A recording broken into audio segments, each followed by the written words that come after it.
We made USAA insurance to help you save. Take advantage of discounts when you cover your home and your ride. Discover how we're helping members save at USAA.com/bundle. USAA. Restrictions apply. Welcome to episode number 3 of Talking Mopars. On today's episode, we're going to talk about what a Mopar is, where Talking Mopars got its name, the Challenger turning 50, a little whoopsie-daisy mistake on the assembly line, another awesome listener story, project car of the week, and we're going to take a look back at the 1970 Dodge Challenger. We've kicked the tires, now let's light the fires. I am your host, Chris Albrecht, better known as the Mopar Hunter, and this is Talking Mopars.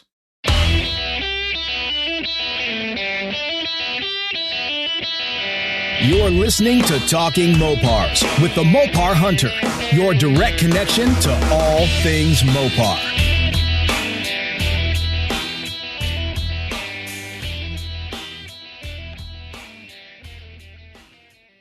We are turning and burning here on episode number 3 of Talking Mopars, and let's get right into it.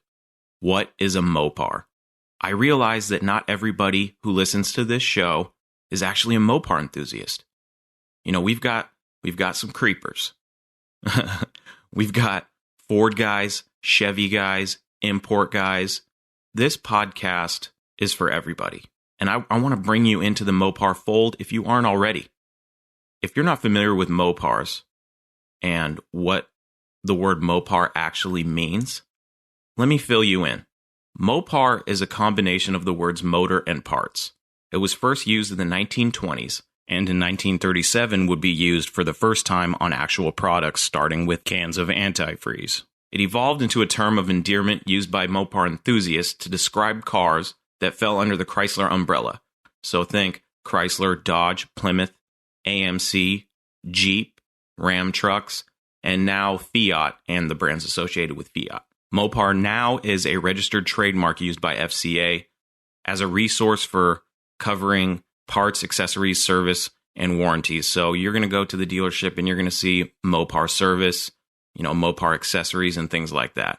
As it relates to this podcast, for the most part, Mopar is going to refer just to the generality of the cars. So when I say Mopar, I'm talking about Dodge, Plymouth, Chrysler, Jeep, Ram, all those. But it's important that I explain to people that are outside the Mopar world, like your Chevy, Ford guys, your import guys, that, you're here now. Let's learn a little bit. If you keep listening to this podcast, I promise you're going to learn some stuff, and you're going to probably figure out that, hey, Mopars are pretty cool.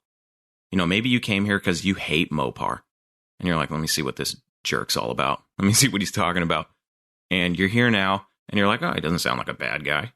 And you're hearing a couple cool things, and you're like, oh, that's kind of interesting. If you listen to this podcast and you've said it to yourself, oh, that's kind of interesting, then I've got you. Gotcha. So go ahead and put that Chevy or that Ford or that import up for sale and start looking for a Mopar. Let's shift gears here a little bit. Let's talk about something that I've been meaning to talk about, and I really haven't had a chance to get to it. So let's talk about it right now. The name Talking Mopars. So when I decided that, maybe I should do a podcast, this was about a year ago. That's when I really started considering it. Because before that, it was like, oh, that would be kind of fun. But I never really took it seriously until about a year ago. So I started thinking about, what I wanted the show to be, what it was for, and what I really wanted to develop it into. I tossed around some names. Direct Connections, a segment or an edition of this show, was actually the original name that I had come up with, along with Hustle Stuff. I had the Hustle Stuff podcast. I was running through some names in my head, and I thought, if people look up or see, a Mopar podcast, they might just brush over something that says the Hustle Stuff podcast, because maybe they're not familiar with the term hustle stuff and how it relates to Mopars from back in the day. And with Direct Connections, I know that people do associate Direct Connection with Mopar, but, maybe somebody new wouldn't necessarily understand the reference. So I was like, I need a name that's general enough where if somebody was just glancing through and they saw the name of the podcast, they'd go, oh, I know exactly what that's about because it's in the name. So when you see Talking Mopars, you go, oh, I wonder, you're not going to say, oh, what's that podcast about? Hey, we're talking Mopars. Simple. So I had the name. I started looking into buying a domain and basically getting the plan together for executing the launch of the podcast. And like I said on a couple episodes ago, I am a podcast fan. I listen to a lot of podcasts, especially automotive podcasts. And it was almost like fate, because at the time I was developing the idea for this podcast, I wanted to hear what other people in the Mopar community were talking about on these episodes. And I found out that Uncle Tony DeFeo, I don't know if you know who Uncle Tony is, but he runs a page on Facebook called Uncle Tony's Garage, and he's got a YouTube channel. His content is awesome. I think Tony is hilarious. He is funny. And I've been watching his videos for a long time, but I never knew he had a podcast. So when I found out he had a podcast, I listened and I enjoyed it a lot because he was talking about Mopars. Naturally, I was like, finally, somebody talking about Mopars a lot. Cool. And then in the back of my mind, I was like, well, that kind of defeats the purpose of me doing a podcast because I didn't realize there was already a podcast out there about Mopars. On one hand, I was a little bummed out. On the other hand, I was like, sweet, I can save myself a bunch of work and just listen to his podcast. So as I was listening, he mentioned that he was going to do a podcast with Dave Ray from DB Restorations, formerly of Graveyard Cars, and they were going to call it Talking Mopars, and I was crushed. I was crushed because I thought, oh, well, there goes that idea. Even if I wanted to start it, I was like, I'd have to come up with a completely different name, and when I get my sights set on something, I'm committed. I was really bummed that I couldn't use the name anymore. But I kept listening, and I was like, all right, let's just listen and see what it's all about. Well, that podcast never came because Tony decided that his audience was better suited for YouTube. So he actually stopped doing the podcast, which opened the door for myself. So I actually reached out to Tony, and I asked him if it would be okay, since I was going to start a podcast, if I could use the name that he originally intended to use with his podcast with Dave Ray. And he actually gave me his blessing. So Uncle Tony, thank you very much. For all of you listening out there, if you like to watch YouTube videos, if you're ever on Facebook and you see the videos pop up, give Uncle Tony a chance. This guy is hilarious and he's super knowledgeable. He knows so much about Mopars, far more than I know. So he's a great resource if you want to watch some videos and get a chuckle or a laugh.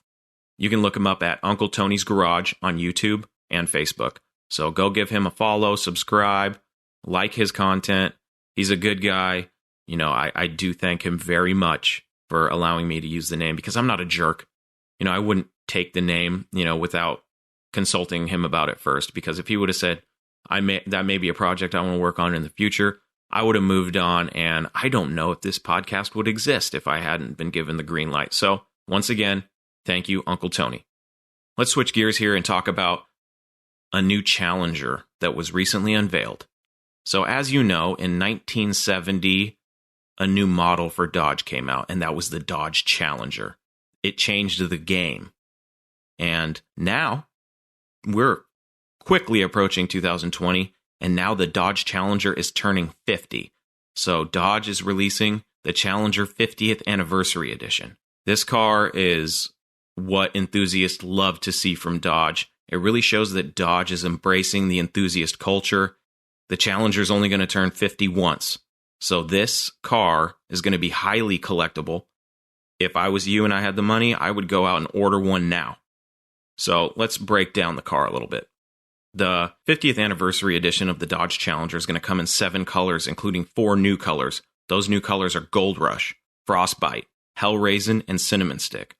The wheels and all badging will be gold school finished, which is like gold chrome. The shaker scoop on these cars will be body colored, which is pretty cool. You're going to have 50th Anniversary Edition badges all over the car, designating it as the 50th Anniversary Special Edition. And they're all going to be in that gold school hue that I was just talking about. They're all going to have a satin black hood, and that is going to be painted.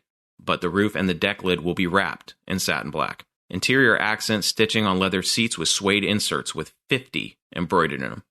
There's going to be real carbon fiber accents on the interior with white gauges that have yellow accents. A total of 1,960 of these cars are going to be produced, 70 in each color and in all 4 trim packages.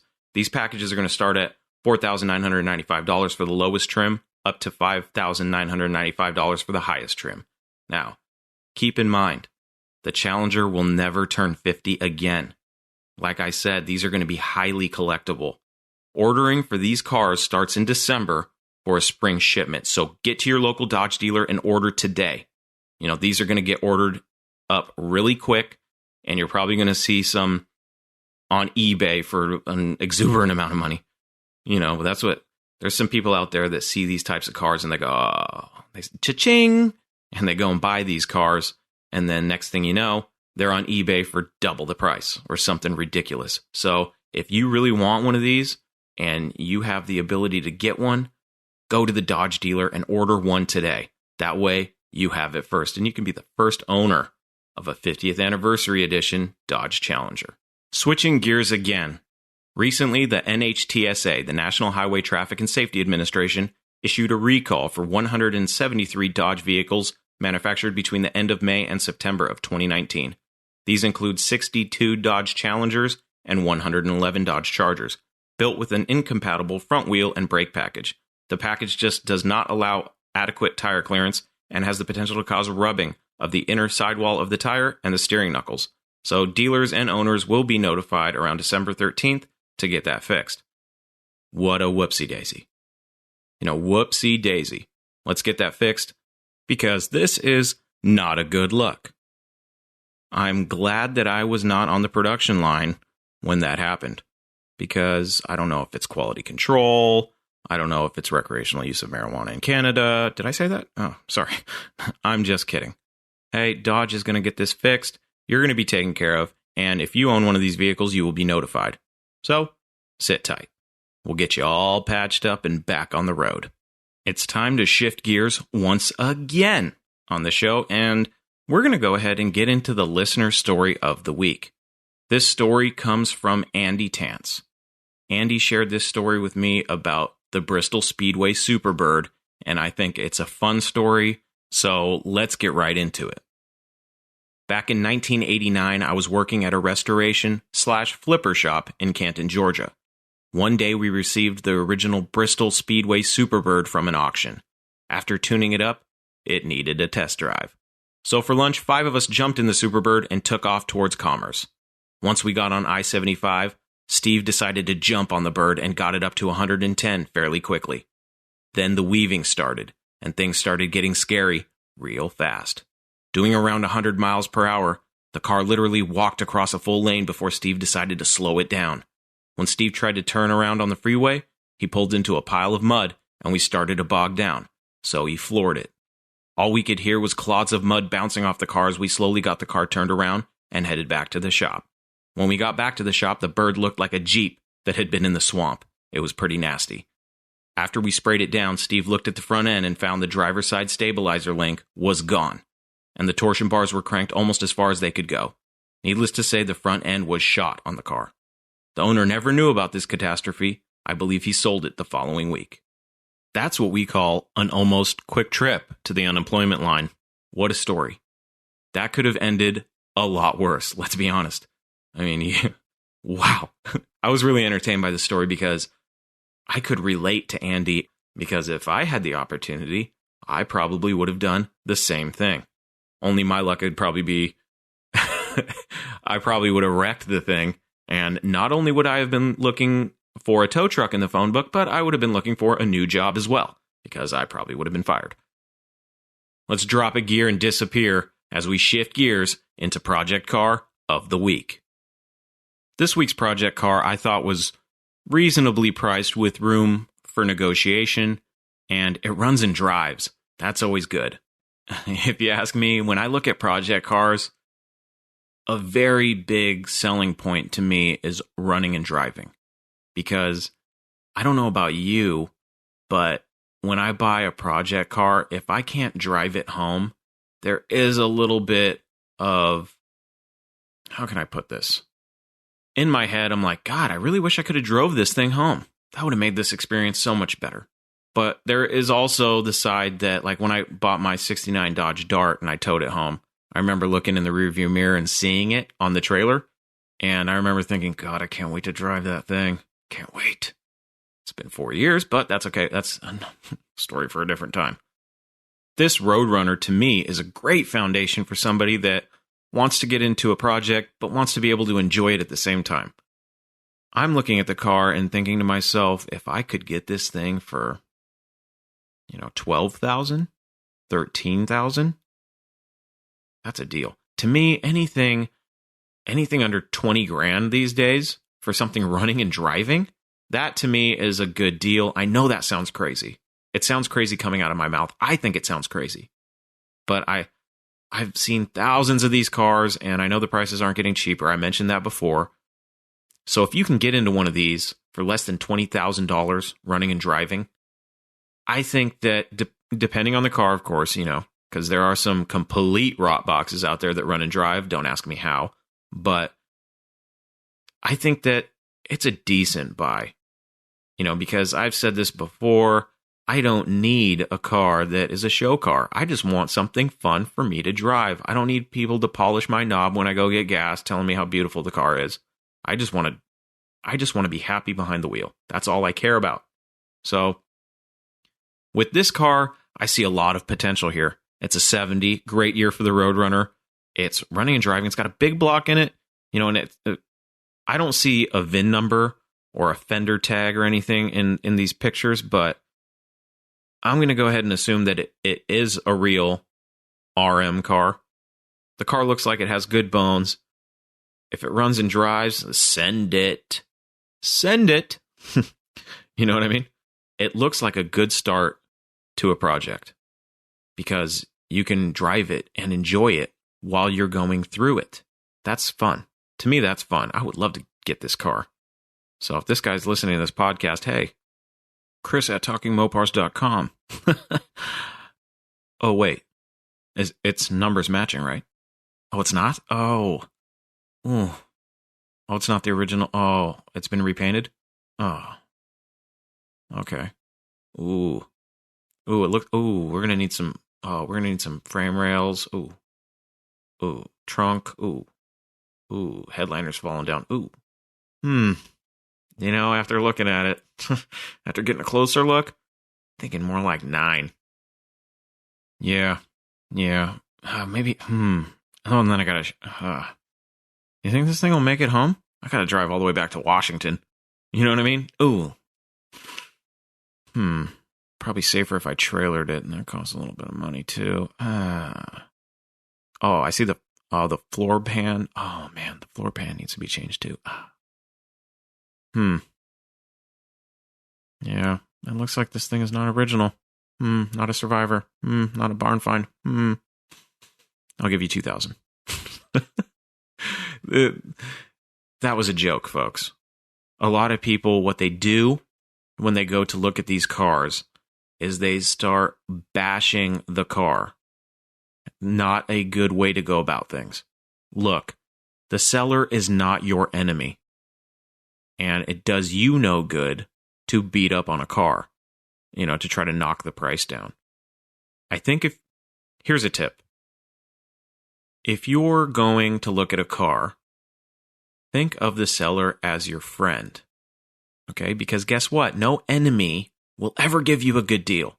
But if you approach the seller in a nice way, a respectable way. I was just talking about that on social media with somebody where there has to be a mutual respect between a buyer and a seller, regardless of car, regardless of price.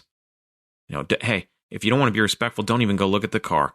Because guess what? If I'm selling a car and you come to me disrespectful, you're not getting anywhere, especially in the car I'm selling.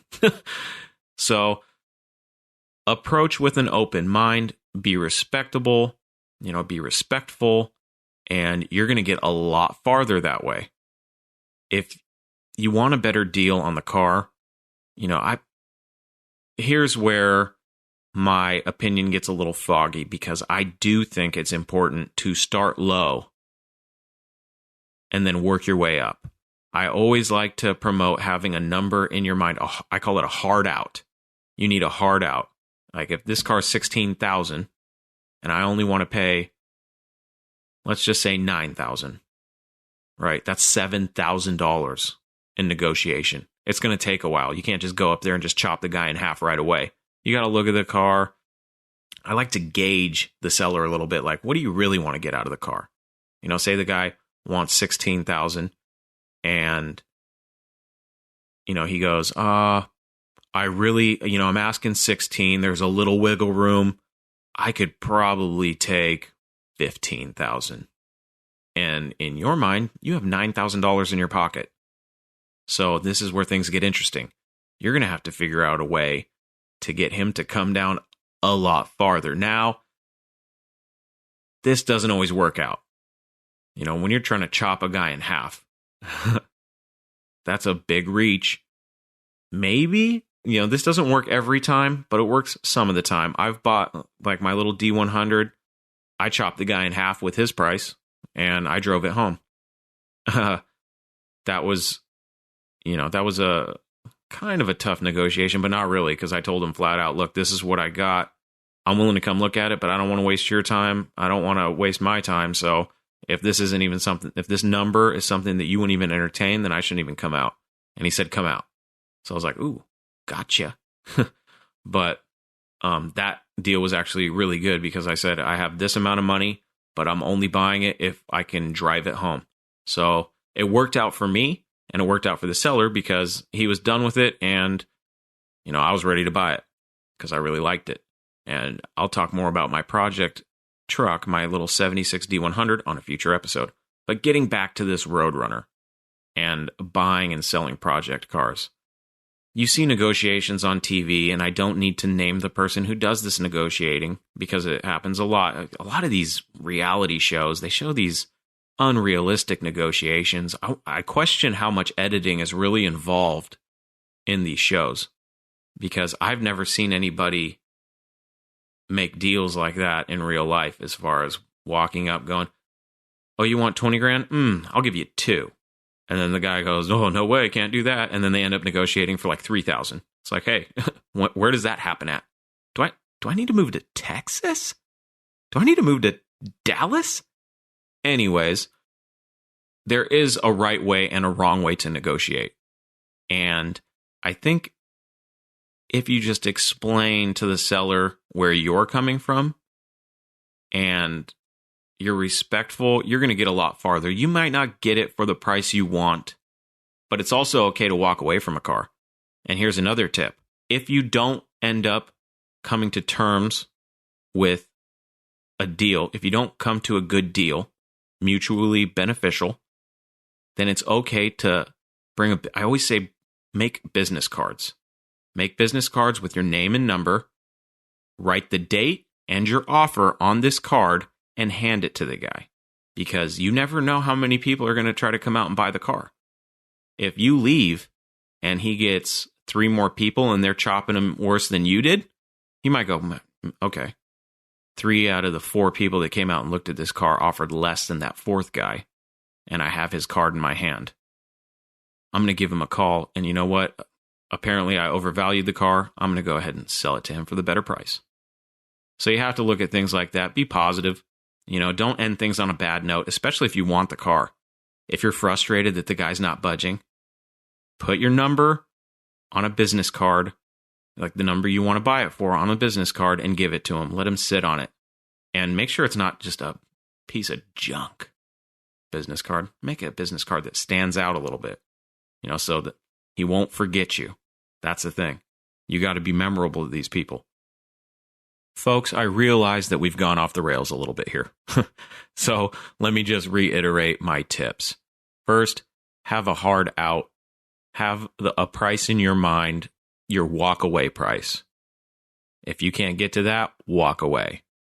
Tip number 2, have a business card. Put all the information needed and give it to the seller so that if they decide, you know, maybe that wasn't a bad offer after all, they have your information and they can give you a call back. Number 3, be respectful. Nobody ever got a good deal from an enemy. So build that rapport, build a friendship, and be sincere. You know, don't be fake about it. You know, just be respectful. and, find common ground. Common ground is huge in sales. But I think this topic of buying and selling cars and tips and tricks, I think it's a standalone episode. So let's go ahead and stop here and continue this talk on a future episode of Talking Mopars. For now, let's go ahead and get back on the rails and switch gears and get ready to close this baby out. And let's talk about, earlier we talked about the 50th anniversary Challenger that's coming out in spring.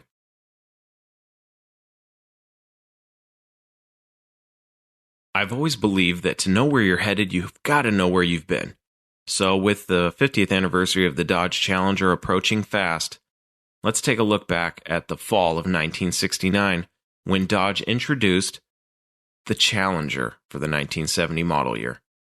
The Challenger was based on the new E-body platform alongside with the Plymouth Barracuda. Now you're probably thinking, hold on, Mopar Hunter. Hold on, Chris. I thought the Barracuda was an A-body. It was, until 1970, when Chrysler Corporation introduced this new E-body platform, and the Plymouth Barracuda sat alongside the Challenger on that platform. So, although they had subtle differences, I guess subtle is kind of because there was a 2-inch difference in wheelbase. The Challenger was actually a little bit longer than the Barracuda, and there was some other details. Okay, look, let me just explain this. The vehicles that are spotlighted on this podcast, for some episodes, we're just peeling back the top layer of these Mopars. So, I'm not an encyclopedia, and we don't have enough time to get that deep into this stuff, okay? I said that this podcast, we would take a weekly deep dive into the world of Mopars. But I didn't say what end of the pool we're diving deep into the shallow end, okay? There's a deep end of this pool, and if you want to get down there, you got to do that on your own, because I'm not a lifeguard, okay? So, really, if you are interested in any of these cars, go do some digging and research on your own. Really do the research. You could literally spend hours upon hours going over all the details of each model of these cars. That's how many, facets. And God, I think about some cars, and I'll be doing research on something because I find it interesting, and 5 hours later I'm like, oh my God, I'm still there's so much still left to learn. So I think that's really fun for me. I just don't have that much time. So if you're like me, just take it a little bit at a time. And there's some guys out there and gals. I know there's girls out there that know more than me, and that's fine. I like that. Come on the show. Let's talk. You know what I mean? But if you want to learn more, just go out there and do the research. We're just covering the basics here. I can't do all the work for you. Come on. Let's be realistic. But it's okay. You go do that research, and you come on the show and talk to me about, the 38 hours you did researching, 1967 Barracudas. That's awesome. I'll talk to you all day about it. You teach me something, okay? But let's get back on track. Here, we went off the rails again. You guys let me do this every time. You let me get off the rails. Nobody says, hey, Chris, stop for a second. You're going off. How much caffeine have you had? Are you okay? I'm fine. All right, let's get back on topic. So the Challenger was just what Dodge needed to come out swinging in 1970 for the pony car wars that were, in my opinion, starting to slow down a little bit. But Dodge said, not so fast. We're not done yet. As a matter of fact, we're just getting started here. The Challenger was a hit on the street and at the track, and not just the drag strip either. 1970 was the first year that Dodge offered a TA package for their lineup. And you know that we like some TA. Relax, people. Get your minds out of the gutter. I'm talking about the Trans Am series. The SCCA Trans Am series. The Sports Car Club of America had a Trans Am racing series. And in order to be part of it, Dodge had to create a certain amount of cars that fit the criteria for that class of racing. Okay, and I may be a little bit off on these details, but who's paying attention really? So let's get serious again. Dodge offered this TA package, and the TA package was like I said, a package for entry into Trans Am racing, but it was also available. It had to be a model available for the street, and it was detuned. And gosh, I'm going off the top of my head here, and I'm thinking about these details, and I'm like, I could do a whole episode just on the TA Challengers and the AAR Cudas. So I guess I'm just going to skim the surface here a little bit. So the TA package was just one of many different variations of the Challenger one could get in 1970. I will say that it was the only Challenger that you could get with a 340 six-pack. Okay, and when I say six-pack, I don't know how much you know about Mopars. We're still getting to know each other here. So I'm just going to pretend like you don't know what a six-pack is. A six-pack, we're just talking about 3 two-barrel carburetors. You follow me? Or are you lost? Yeah, no, yeah. It's just like the tri-power. Yeah. Mm-hmm. Yeah. Okay, so you follow along? All right, good. Okay, let me talk. Another interesting detail is that the Challenger TA alongside with the Barracuda AAR model was that it was one of the first American cars to have staggered tires with E60 15s in the front and G60 15s out back. That's cool. The Challengers could also be ordered in several gosh, here we go again. We're going off the rails again, folks. Don't say I didn't warn you. So there were so many different ways you could build one of these cars. If you walked into a dealership, and you're like, I kind of want to, let me just order one of these. I couldn't imagine what it would be like ordering one of these cars because there's so many different, you got the base model, RT model, SE, RT SE, the Challenger Deputy. You could get a convertible. Not all packages were available as convertibles. You could not get a TA convertible. I'll just say that. Gosh, I'm frying my brain right now just thinking about all this because I'm like, gosh, I don't know if I can cover all this. And I'm not intending to cover all of it, but I'm like, what's the most important things that I can cover about this car? Okay, here. So as far as engines go, take your pick. What do you want? You could get everything from the tried and true Slant 6 all the way up to the Elephant, the 426 cubic inch Hemi. Hold on. Here we go. Off the rails again. Doesn't it just sound cool to say Hemi? Sometimes I'm just like, if you say, someone goes, hey, what kind of engine you got in that thing? What's under the hood? And you go, oh, Hemi. It just, it comes out like tough, Like, oh yeah, it's just got a little Hemi in it. Like, what? And like even in that commercial, the dumb commercial, like, that thing got a Hemi? yeah, it's got a Hemi. I'm being stupid. So okay, where were we? Oh yeah, Slant 6 all the way up to the Hemi. You got options, people. You got options. And like I said, it was just a car that you really could have built to your specific needs. And you could also look good doing it because in 1970, there were some new high-impact paint colors. And those new hues were, how many were there? Let's see. For 1970, this is 1970 new editions. Let's go FY1, Top Banana. That's yellow. FJ6, Sassy Grass Green. FJ5, Sublime. FM3, Panther Pink. And, of course, the infamous FC7, Plum Crazy. I'm trying to think in my head, am I missing any? I don't think I'm missing any. I'm sure there's somebody out there right now just beating their radio going, this guy, he doesn't know what he's talking about. If I missed any, please let me know. I'm a little tired now. It was early, but I had to stop the podcast and go take care of some grocery shopping, and I came back to record this last part. So it's a little late here in good old Washington. The wife and kid are asleep, and I'm here staring at a computer screen. Anyways, so off the rails. That's okay. The classic Challenger lasted until 1974, and that classic styling wouldn't reemerge until 2008 when Dodge reintroduced the Challenger. When Dodge came back out with the Challenger, oh man, like I'm reminiscing right now in my head. I just remember, I think it was Motor Trend magazine, and I saw it for the first time, and I was like, oh my God.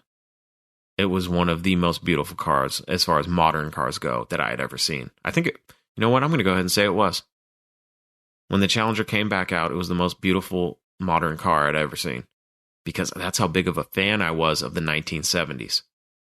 And just looking at the car, it was just like, if you took a 1970 Dodge Challenger and you took a 2008 Dodge Challenger and you parked them next to each other, the styling was so dead on. It was extremely reminiscent of the original, but modernized. And I would be confident in saying that as far as modern muscle car renditions of classic muscle cars go, Dodge really hit the nail on the head with the modern Challenger. And, it's still going strong to this day, all the way into 2020 for the 50th anniversary. There's got to be something said about that. Good job, Dodge. Good job, Dodge. We're taking this baby home. I'm tired. I'm going to bed. Tomorrow's Sunday. Let's close it out with saying that just over 83,000 1970 Challengers were sold. The Challenger remains an American muscle car icon to this day. Okay? That wraps up episode 3. We did it, folks. It was... That last, what was it? Let's see here. That 7 minutes was rough. Actually, I think it was more like 10 minutes. Oh, man. That was a 10-minute diatribe of me spewing Mopar stuff out of my mouth. I am sorry. I apologize. No, I don't. I don't apologize for anything. I'm unapologetic when it comes to my passion for Mopars. And that's why I'm here talking to you when I could be asleep. So now that we've gone fully off the rails, let me just say thank you once again to everybody for listening to the show. If you have any good Mopar stories, please send them in, share them with me, and I will share them with the world on this podcast, because guess what? We've gone worldwide. What do you mean, worldwide? Yes, worldwide. Let me just name some countries here. Obviously, America, Canada, Mexico, Brazil, Germany, Denmark, Sweden, Norway, Australia, New Zealand. I'm trying to think of the other ones. Holland. So the Netherlands. I think that's it. Oh, there was one guy in Antarctica. I think he was streaming live. That's it, folks. Thank you for joining me on episode number 3. I am your host, Chris Albrecht, and that was Talking Mopars. Thank you for listening to Talking Mopars, your direct connection to all things Mopar. Until next time, remember, no Mopar left behind.